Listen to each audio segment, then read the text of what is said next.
Dean Obeidallah, great to have you here on Mea Culpa. It's been a while.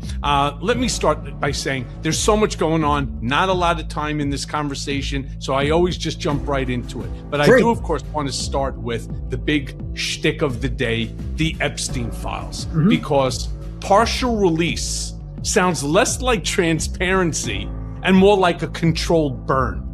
When the government decides what we're allowed to see, who's actually being protected here? My friend, are you asking me? We all know who's going to be protected. Pam Bondi's going to protect Donald Trump all the way. Here, there's two sides to this, right? The Epstein Transparency Act mandates that the documents have to have been released. And there's a whole bucket of documents. I was just reading the law right before we started chatting here. And it deals with the Attorney General has to make available in a downloadable format all these documents, Ghislaine Maxwell, Jeffrey Epstein, and all that. What Todd Blanche has done, and that's Trump's former lawyer today, by saying we can't release all of it, two things. One, he's violated the act.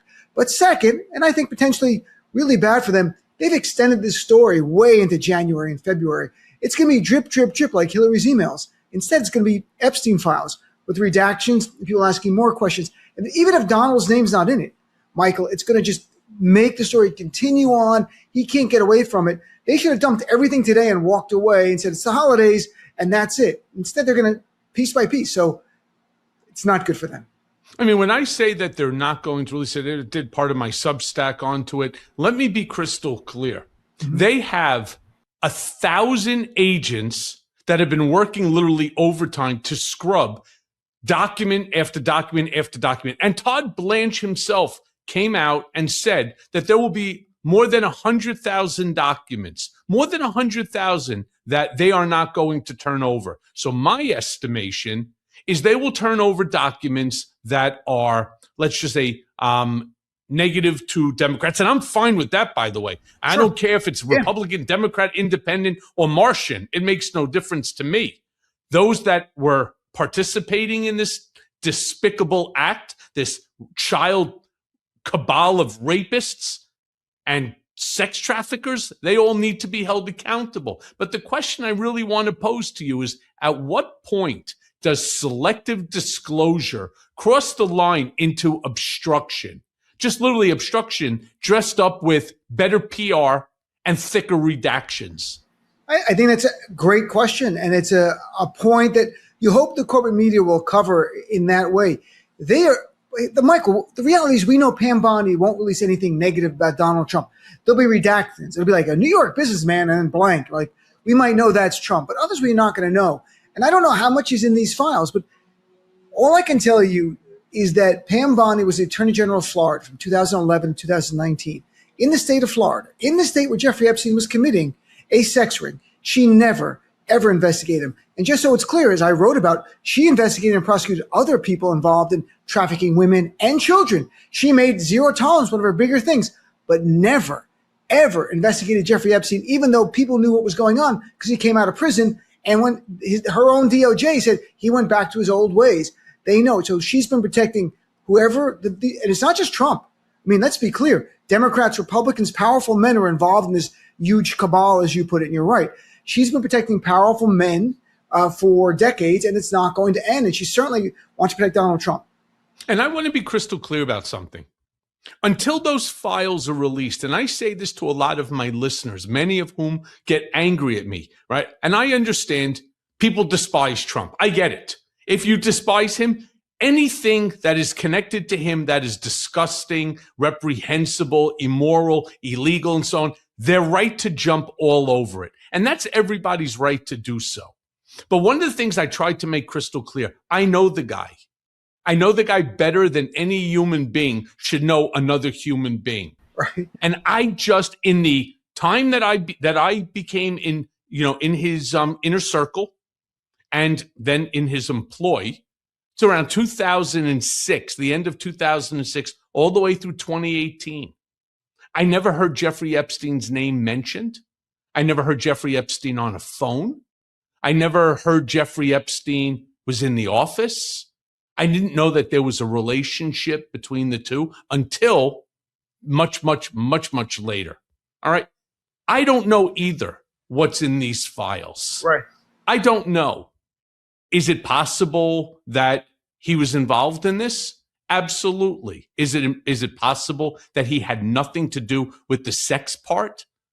Absolutely. Is it possible that he didn't know what was going on with Jeffrey Epstein? That's the part that I have a hard time saying he didn't know. Because from what I'm beginning to really glean, everybody in Palm Beach knew about it. In fact, it's not just Palm Beach. Everybody in the Caribbean, where he had his private island, Little St. James. My understanding is everybody knew it, including potentially Stacey Plaskett, the Democrat from that area, the one who was texting Jeffrey Epstein or was texting back and forth with Epstein during my House Oversight Committee hearing. What did she know what was going on? You know, you got a private plane. I think he also, like Trump, had a 727 or something. A private plane, Jeffrey Epstein lands, and a whole bunch of people come off the plane. Not just a bunch of people, but a couple of dozen children, all young girls, attractive, with a bunch of old men. My understanding is every single person at that airport and on that island knew exactly what was going on. I have no idea what Stacey Plaskett knew. I don't know definitely what Donald Trump knew, but I can tell you this based on common sense here. The facts that we found out is that, first of all, Donald Trump put in writing last year he was never on Jeffrey Epstein's plane.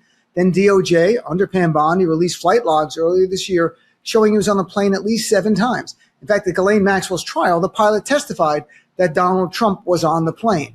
So you have Donald Trump lying in writing last year, I was never on the plane. He didn't forget being on the plane. Prosecutors call that consciousness of guilt. He's protecting himself from being associated with it, which makes no sense because in 2002, Donald Trump famously says in New York Magazine, Jeffrey Epstein, good friend, terrific guy, a lot of fun to be around, loves women as much as I do, especially on the younger side. That's 2002. We also know, I think, Michael, one of the more troubling things is the Ghislaine Maxwell trial is that we learned, she's a woman now, she was 14 years old at the time, that Jeffrey Epstein was having sex with her. She testified that Epstein brought her to Mar-a-Lago to meet Donald Trump at Mar-a-Lago. This is like late 1990s. Later, this girl is in Donald Trump's beauty pageant. And I'm not saying Trump had sex with the child. I'm saying Jeffrey Epstein was so close with Donald Trump, he wanted to show off his new child he was having sex with to his BFF, Donald Trump. Michael, if you're a human being, an adult, if somebody you know and might be up to no good, you're not sure, shows up with a 14-year-old girl to introduce you to, you might be like, what the F are you doing? What is this? I suppose she testified, she met him. It was very nice. He said, nice to meet you. That was it. There was no shock. There was no like, who is this? Right. That says a lot. I mean, our conversation. I got to tell you, look, not because it's hindsight being 20 or because I'm here on my podcast with you, Dean, and so on. If a friend of mine brought over, and I'm talking about like a real friend of mine, brought over somebody, I would turn around and I'd be like, this is the last time that I'm seeing you ever, right? Unless you stop this horse shit. All right. And if I find out that you don't, I'm actually going to turn your ass in.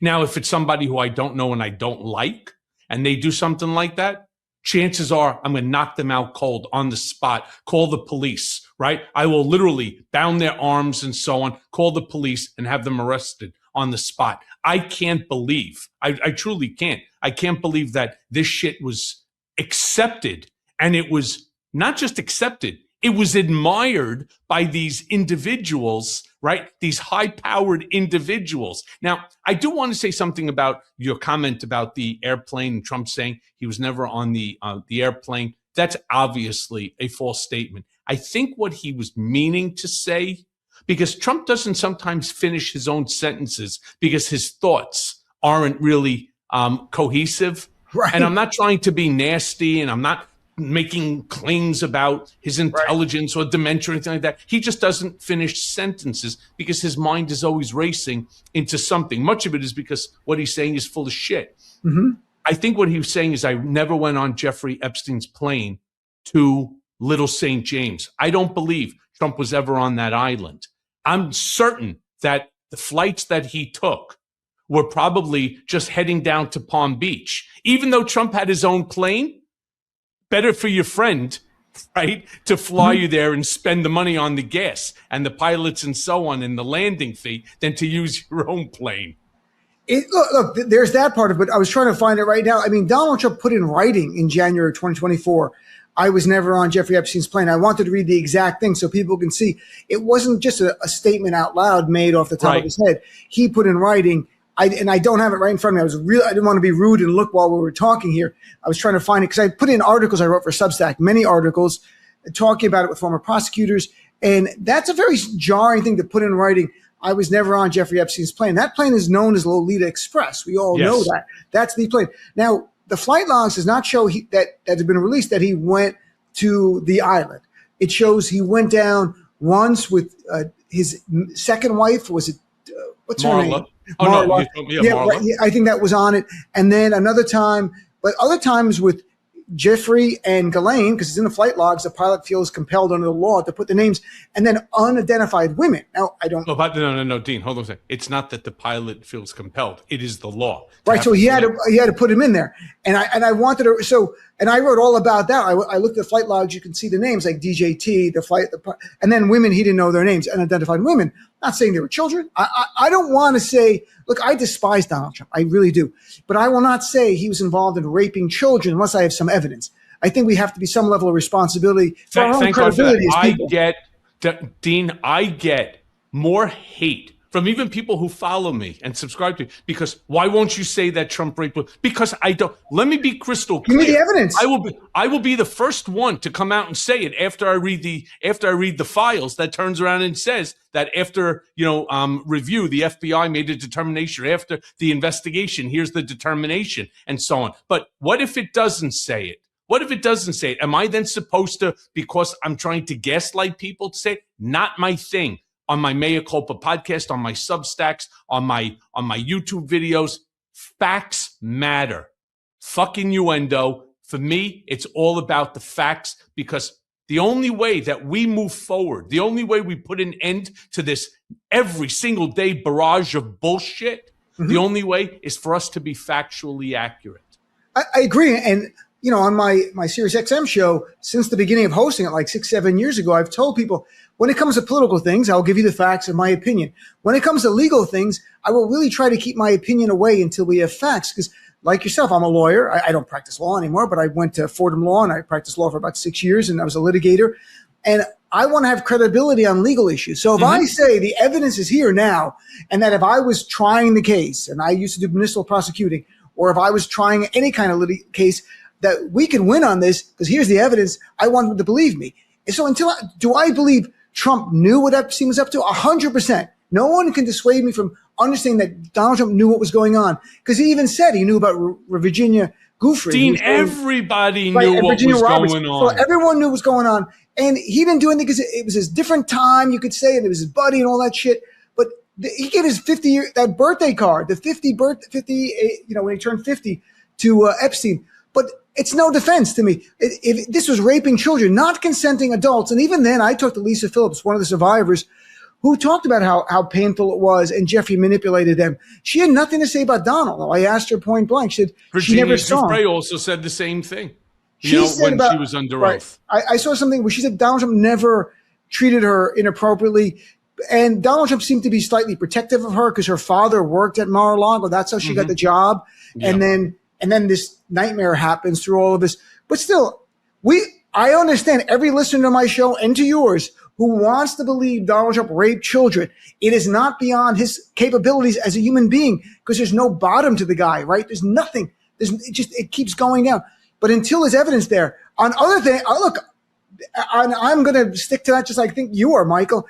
When there's evidence, we will gladly tell you the truth. Here, dude, along with Dean and at Dean's expense, I'm going to take out a billboard over at Times Square at Dean's expense. All right, I'm going to take out a billboard. I work at SiriusXM. You just said in front of all my listeners you were going to do it. So, look, let me ask you this question: how dangerous is it when compliance becomes performative? When an administration technically follows an order while openly violating its intent? Well, right, and they are violating the law. And I have they are. Transparency Act literally right in front of me right here, and I was reading it right before we came on. There's no penalty. It says 30 days, you have to provide it. That's it. So he's broken the law now. There's no like, if you don't do this, someone's going to jail or there's going to be charges. So there's a lot of ways to withhold documents. So look, I agree with the premise of your question. I think the problem is with this law not having any penalties. There's zero. It's within 15 days of completion of the release, the AG's got to give a report to Congress. But there's not one thing saying a failure to comply will result in a misdemeanor or a fine that'll go up daily, whatever it might be, to incentivize conduct. It is not there. So they can ignore it. I mean, Marjorie Taylor Greene today, just a short time ago, posted, it's the law. Release the documents. Like, what's going on here? And like Donald putting his name up on the Kennedy Center, which violates the law. There's no penalty. And who's going to enforce that? We're going to get to that. Who's going to get to that one real soon, brother. Right. Yeah.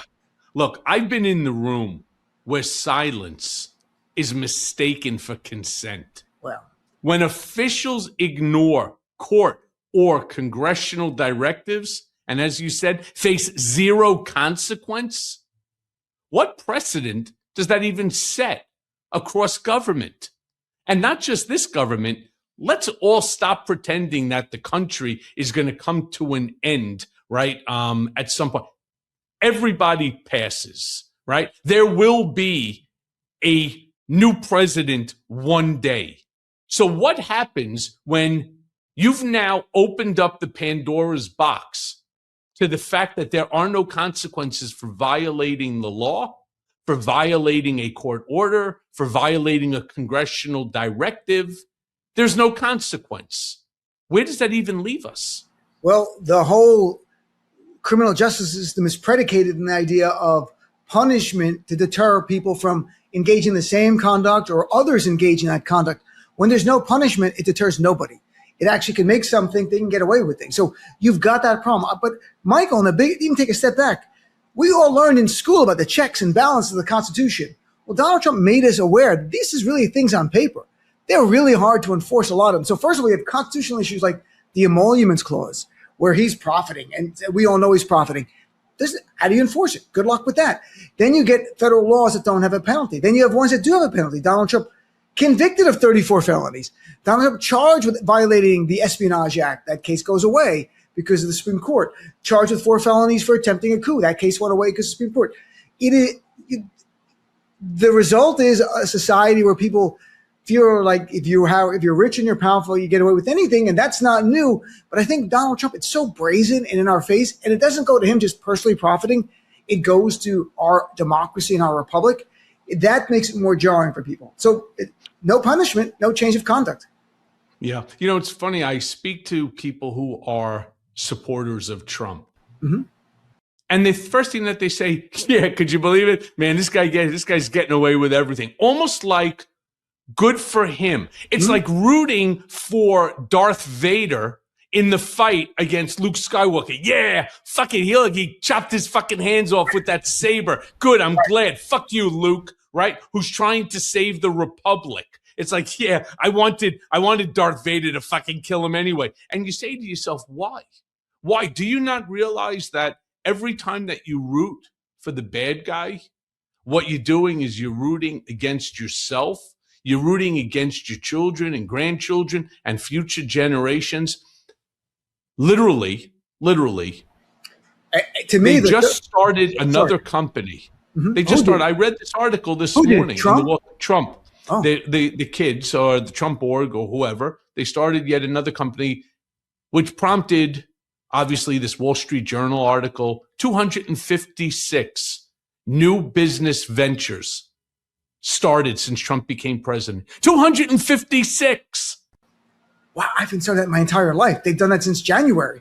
That's remarkable. And by the way, with the Darth Vader thing, he kills Obi-Wan Kenobi, which was sort of my nickname growing up, because Obeidallah becomes Obi-Wan Kenobi very easily. So the idea of you'd be rooting for the guy who killed Obi-Wan Kenobi, something is really wrong with you. And they're going to keep profiting.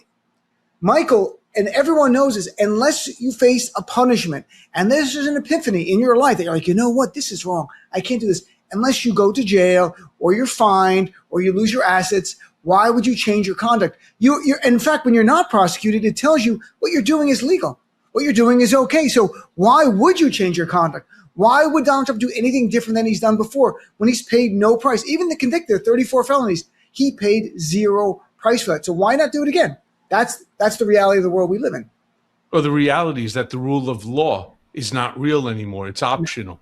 And it's specifically optional to those with money and power. I want to just switch sort of gears for a second, talk about like violence and the rhetoric and a president's responsibility to be empathetic, to be a president to all, right?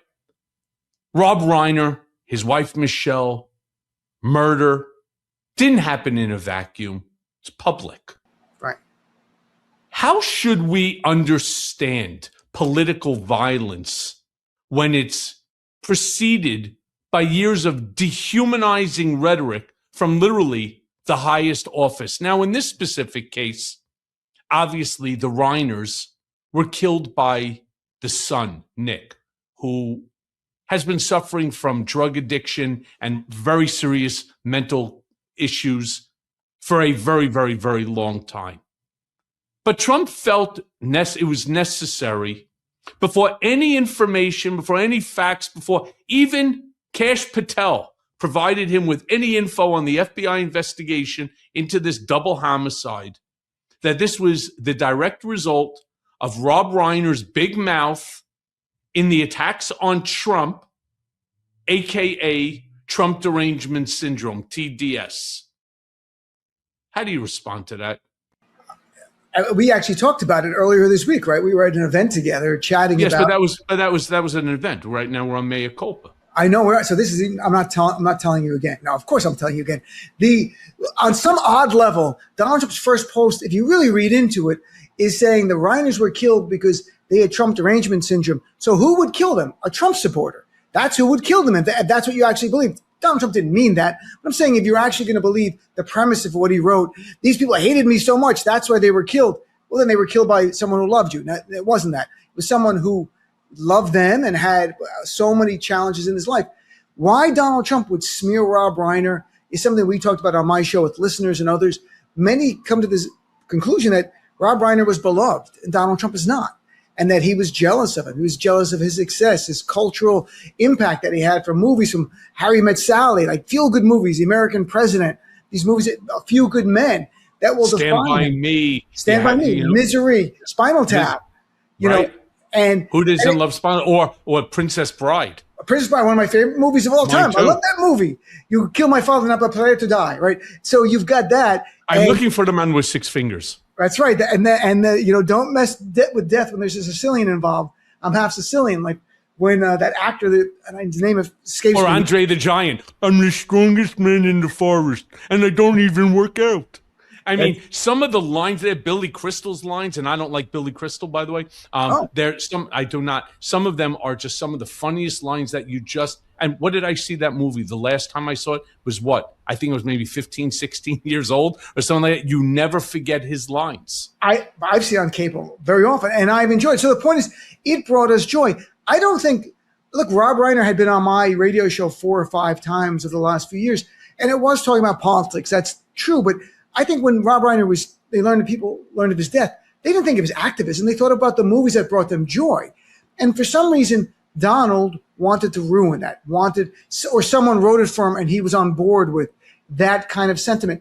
And there's even Republicans who were disgusted by it. It was so beneath humanity. It's not about a presidency. I don't care about that. Like who would say that a human? He's killed by his That's a great point, because I no longer put Trump into the category as being just like you and I and my listeners and so on, as just being a human, of being another citizen, another American. He's the president of the United States. And his response was the exact opposite of unification. It was grievance and it was deflection. What does it say about leadership when the president of the United States, the president, treats tragedy as an inconvenience rather than as a moment of moral responsibility, a moment when he could step up and say, all right, listen, somebody took a shot at me, not once, but twice. My good friend Charlie Kirk was assassinated. There's mass shootings, I think like 500 plus just this year alone in the United States. And this is a time that we put politics aside and we say, we must do better. Where was that? Where was that in the man? Nowhere. And I'm glad you brought up Charlie Kirk. Look, if Jimmy Kimmel's joke was not even close to what Donald Trump said about the Reiners and why they were killed, and Brennan Carr, FCC chair, used it as an opportunity to pressure ABC to get him taken off the air. Thankfully, the people responded and got him back on. You know, J.D. Vance openly calling for people to lose their job. Call an employer if people were saying things about Charlie Kirk. And people were saying subtle things. Some were just repeating his words, and they got people upset. What Donald said about the Reiners, Rob Reiner and his wife, Michelle, and I only met her once. I really didn't know her well, but we have a lot of mutual friends. What he said was so beyond the pale of any of the visible people who said things about Charlie Kirk. Yeah, and there were some people who said horrible things about Charlie Kirk, not just quoting his words.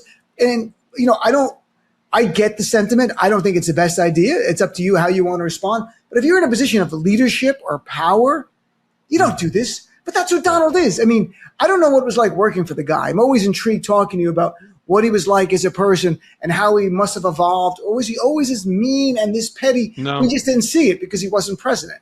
No, he had his moments of meanness, but he also had his moments of graciousness and kindness. And to be honest with you, being around him was fun. It absolutely was fun. But I want to just get back to the point because you know where I really fear and what bothered me about the words that my former boss, what our president actually said, that inflammatory language talking about Trump derangement syndrome and so on. It's especially damaging when words like that is coming from somebody who has a cult-like following. Is he basically telling people that if you, Dean or Michael or John or Bob or whoever, Mary's, whoever, make a comment which is derogatory to him, then you too should be killed because you have Trump derangement syndrome? That's almost what it felt like to me. That's interesting that you read it that way, but certainly Donald Trump has a history of both direct, you know, at his rallies, if you see somebody going to throw a tomato, punch him in the face, I'll pay your legal bills, some of the direct stuff to less direct, which were seemed to be inciting violence. And it's why, like Jack Smith and others in their pleadings when that case was going on, wanted to protect judges and the protective order here in the New York case. I mean, that you testified in that case, right? That was where they were worried about witnesses who were going to come forward because Donald has that kind of bond with his audience. But I'm curious, do you think he still has that bond? Do you think it's still as vibrant as it once was? You know what? The answer is yes, I do. Now, it may not be 60% of the Republican Party like it was before. Maybe now it's 40%. But let me be clear. Republican Party has 100 million people, give or take. That's 40 million people following you in a cult-like proceeding. That's a lot of fucking people, my friend. And let me go one step further. That would be second to any religion if you believe religion is a cult, right?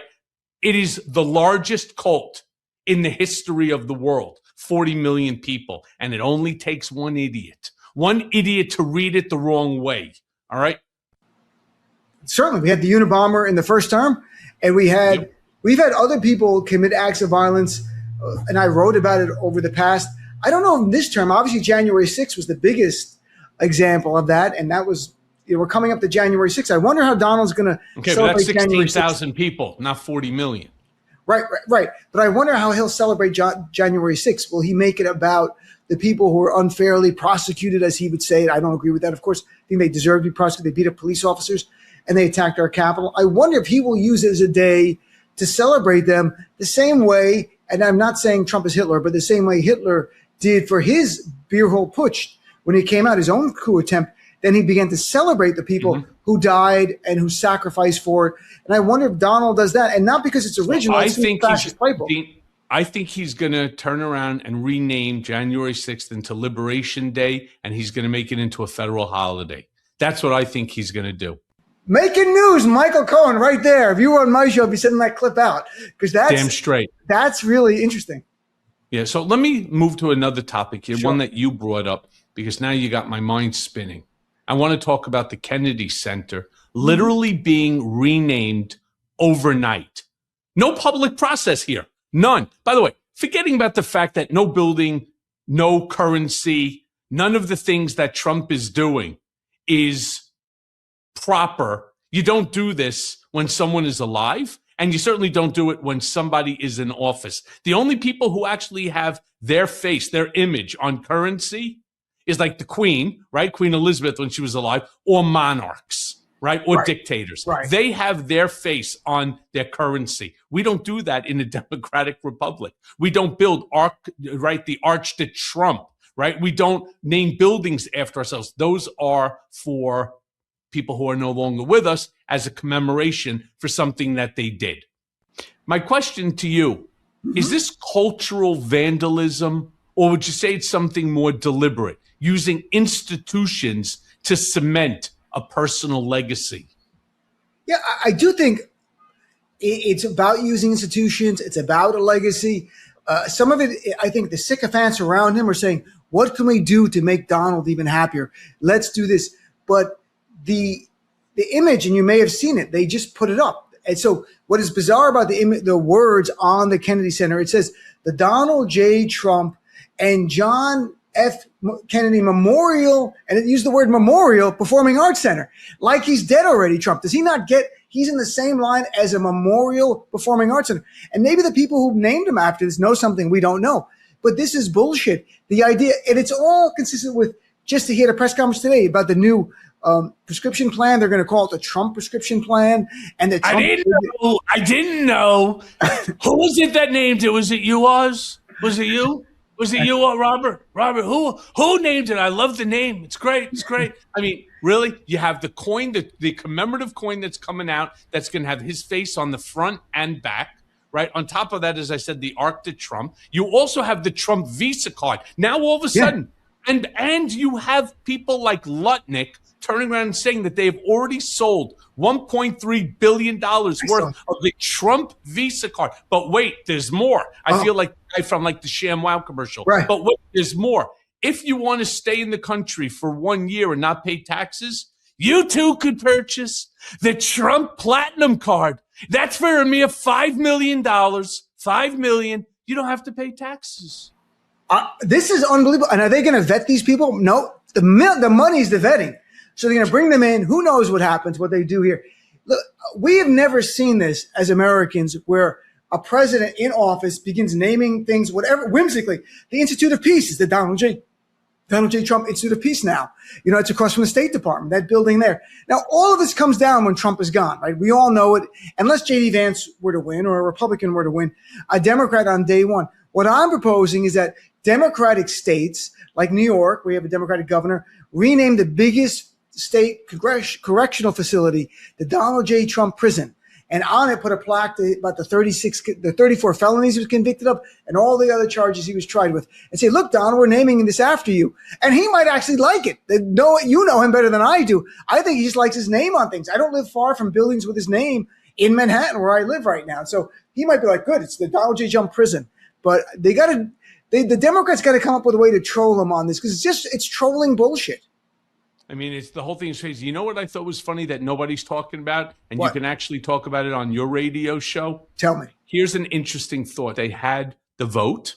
The allegation is that it was unanimous. That Machine Gun Lips Levitt, Caroline Machine Gun Lips Levitt, came out very quick to turn around and say there was no opposition, despite the fact that the opposition was muted on the call. Last year, I bought my parents another gadget that they never opened. But this year, I wanted to give them something that actually matters, something that keeps giving year after year. I realized the best gift I could give my family was time, more time together. And that starts with health. And that's why I'm genuinely excited about Superpower. Superpower is a new kind of health platform that helps you finally get answers about what's really going on inside your body and what to do about it. One simple lab test, checks over 100 biomarkers, hormones, metabolisms, vitamins, minerals, thyroid, heart health, you name it. Then they give you a full report and a personalized action plan. Nutrition, supplements, lifestyle guidance, All of it laid out clearly. There's no guessing, no confusion. I mean, I've already signed up, and I love seeing what's actually happening inside me instead of just hoping that I'm doing it right. It's like a health GPS for your life. And the best part, every gift membership comes with a free $49 superpower gift box, ready to wrap and give. For $199, you're giving something thoughtful, meaningful, and potentially life-changing. So give your loved ones something that actually lasts, better health, and more time with you. So go to superpower.com/gift to get a free $49 premium gift box with your gifted membership. That's Superpower, superpower.com/gift. And after you sign up, tell them that you heard about it on this podcast. Help support the show and start giving the gift that really matters this year. What I thought was interesting is in less than 24 hours, they were already putting up the signage. Each one of those are individual letters that need to be bolted into the marbled, the limestone facade of that. And each one is in the block letter type that Trump happens to like. Meaning they didn't produce those letters overnight. They knew this was going to happen. Nobody's talking about that. They knew this was going to happen. It wasn't like the letters are just sitting around some giant warehouse of manufacturer, because I don't even think that those letters are manufactured in the United States. Where do they come from? It wasn't, I was looking China. They come from China. Trump, wasn't it like a week ago when he misstated allegedly the Trump Kennedy Center? He actually said that, and people are like, what is he thinking of? They knew this was coming. So you're 100. Michael Cohen, again, thinking this through. You're absolutely right. There's no way. The letters are up already. I just saw Jim Acosta doing a live Substack live outside of the building, and behind me, he goes, look at these letters. And you're right. None of us thought of that part. You name it now, and it goes up the next day. And I don't even know who would have standing to sue, because it's by federal law. LBJ signed the law 2 months after John F. Kennedy was killed as a living memorial to John F. Kennedy. It's by law. That's how it's named. It gets federal funding. You can't, by the board, rename it. You need an act of Congress. But I was thinking about it, Michael. Who would have standing to bring a lawsuit to say that's got to come down? It's not like a Kennedy heir. And I don't really know who has standing. Well, I think it would be Congress. I think it could also be. I think it could be Congress. But I also believe, and I know this is going to sound crazy, any American, I think, would have standing. I almost think that any American would actually have standing within which to turn around and to say, first of all, the building belongs to the country. The country is comprised of the American citizen. Therefore, the American citizen should have standing when you start to violate the same violation, by the way, which I'm going to bring up for a second, Trump's presidential wall. Yeah. That wall, right, with the plaques that are now beneath each and every president that reads exactly like his Truth Social rants, right? These rage rants that treat former President Biden and Obama clearly differently than he treats himself as number 45 and 47, which of course is a testament to his greatness. My question I want to ask you, is this about history or about grievance and retribution literally carved into stone? I think it's almost like, affirmations to make himself feel better. He goes, you see, Obama was the worst president. And he actually wrote like Biden was the worst president of all time. And so you see it's right there on the wall, and he can show it to people. I mean, there's an element of trolling, right? He understands that goes down when he's gone. We all get it.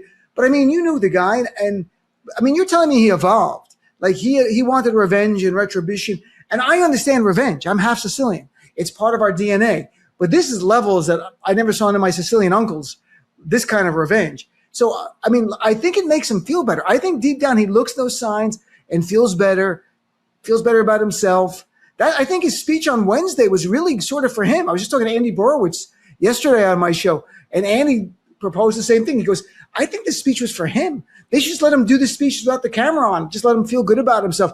Everything's great. I'm going to yell at you for 17 minutes, and we're going to go sit down afterwards. I never was yelled at by a president. I was never yelled at by someone I wasn't dating. like that. This guy really yelled, you know.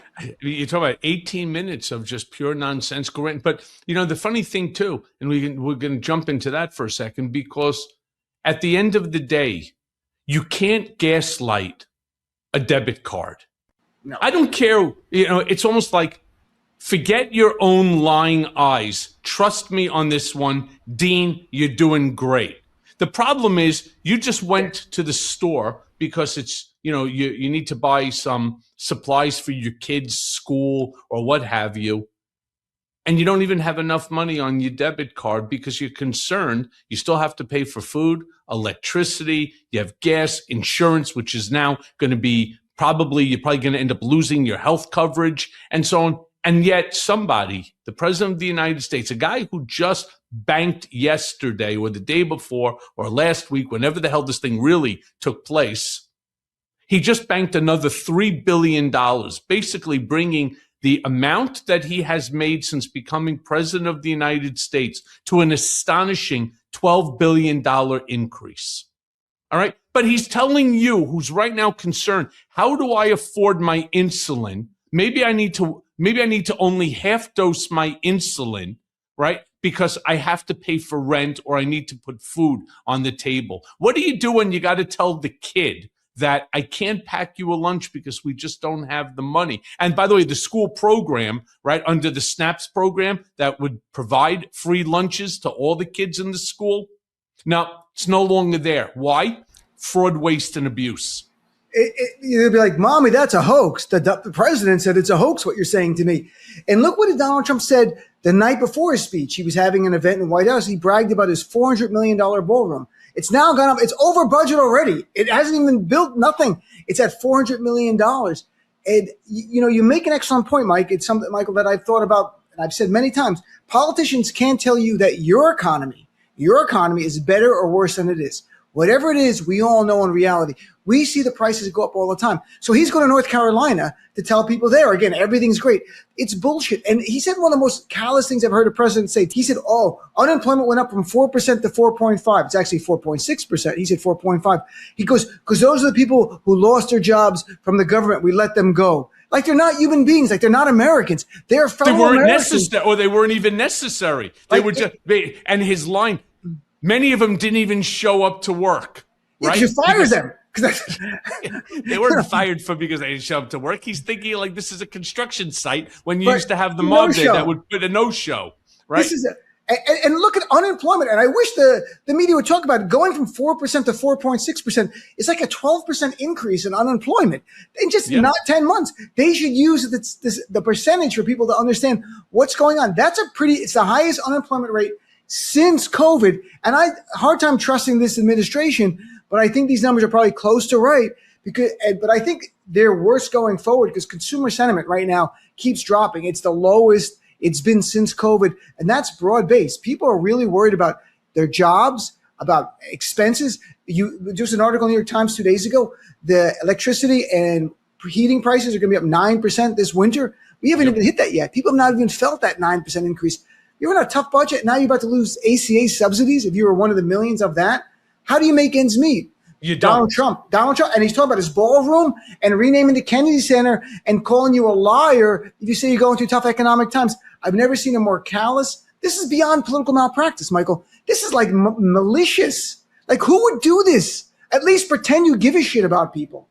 Yeah. Well, they truly don't. And what I don't understand, I start to look at the favorability numbers, and it is crystal clear on the economy. Trump is underwater. 70% unfavorable, 7-0. That's a crazy number. But here's the crazy thing, too. Democrats are faring no better. In fact, Democratic favorability numbers are equal, including maybe even -1, less than Republicans. Somebody needs to explain to me. I don't give a flying fuck if you're a Republican, independent, or a Democrat. You know that right now your pocket is hurting. You know that your debit card is maxed out. In the old days, when, of course, since we're now like on a cashless society, you used to go to the supermarket, you took out your debit card because it's the same thing as cash. People aren't using their debit cards anymore because there is no cash. They're using credit cards. Yeah. Meaning you're buying your food today knowing that in 30 days you have to pay for it, right? So it's not like the old days of cash. What you had in your pocket, you spent. What you don't have, you can't spend. It's a totally different scenario. He's literally telling people that you have more in your pocket, but you don't need to buy your kids so many dolls. You don't need to do this. While they are right now, again, 256 different ventures that have put close to $13 billion, 12 point something billion dollars into their pockets. So yeah, he's doing great. You're not.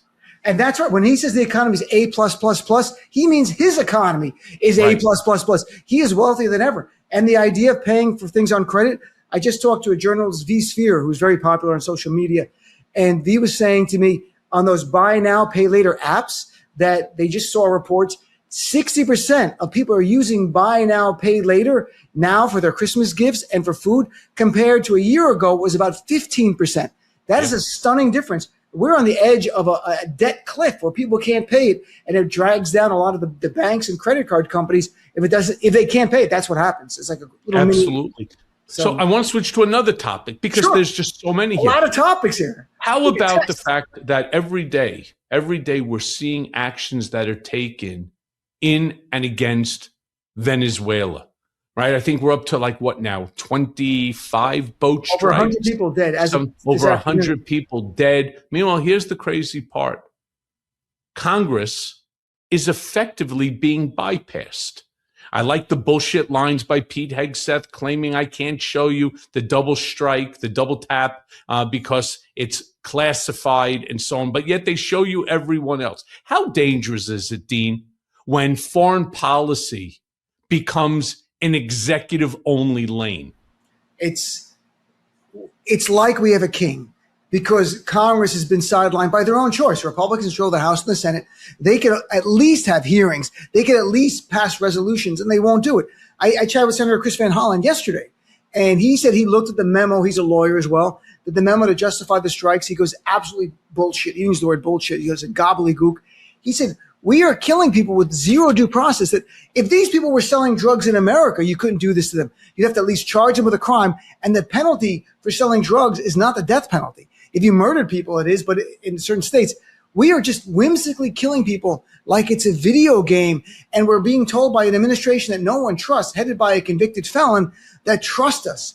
They're drug dealers, and they're coming to America to kill you with fentanyl when it doesn't come from Venezuela. That comes from Mexico. And other studies have shown that the boats were not sending drugs to America. They're on the way to Europe.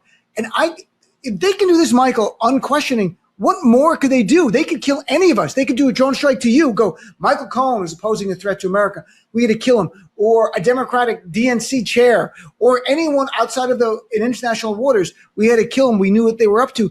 And there's no... How do you hold them accountable? It's only going to be... But instead of using me as the name, could we just say Dean Obeidallah? No, not Dean Obeidallah. Anyone, all right, not Michael Cohen. And the only hope, and it's a tough hope, is the International Criminal Court, even though we're not a signatory. If they do things to nationals of countries that are a signatory, arguably on international waters, because I was doing some research, you might have jurisdiction. If they do it in their waters, yes. If they kill someone within Venezuela waters, and Venezuela is a signatory to the ICC, Pete Hegseth and everyone involved could be charged with war crimes, crimes against humanity, and they'll try out The Hague. Someone would have to extradite them. But there's nothing else to hold them accountable, because Donald Trump will pardon every single person in the chain of command who kills anybody he wants. And that's the thing that's the January 6th mass pardons tell us that. It's so crazy. So let me ask you something else then. Going back to healthcare, I have a million things jumbling around in my head because it's a busy time. Can't begin to. It's not just that it's busy time. I mean, this is the time that everybody usually, like when we were practicing law, you wound down, you start sending out the final bills to all your clients. That way you can have a nice 2 weeks off, enjoy Hanukkah, Christmas, Kwanzaa, the New Year's, the whole 9 yards. But nope. You know what I'm working on right now? What? I'm working on my health coverage, simply because I got a letter from my carrier that the cost, which is already stupid and exorbitant, is going to be an additional 25% starting February 1. 25% increase. Yeah. And I understand some people are like over 300% increase. Like for them, it went from $600 to $1,800. I want to ask you this. How is it that this administration or any of the members of the House or the Senate, any politician, city, state, federal, makes no difference. How do they explain to families losing health care that democracy was skipped because it was politically inconvenient? When a guy like, MAGA Mike Johnson, for the second time now, shuts down the House early to avoid a vote. You've got, what's remarkable about the ACA subsidy one? I'll talk about that first. The ACA subsidies, there's polling that shows 70, 75, even one poll, 80% of Americans think that Republicans should reinstate, and Democrats as well, but Republicans are the ones that cut it, reinstate the ACA subsidies. And the other thing for the Republicans, Michael, it cost them nothing to reinstate it.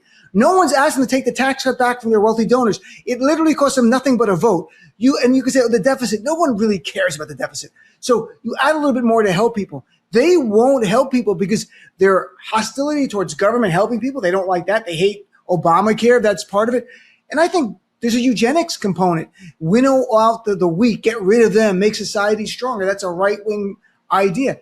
We need Medicare for all. If you've ever seen a time for it now, it's now. And you do it the responsible way. Right now, you have to be 65 to be eligible for Medicare. You bring it down to 60 and you stress test it a short period of time, maybe a year. Then you bring it down to 55, little by little. And before you know it, everyone's covered. And it might cost us all a little more, but we know what the rate's going to be. And it's going to be through Medicare. That's why. It's clearly, Dean, you don't pay attention even on your own show. And let me tell you why. Because it's not going to cost the American people any more.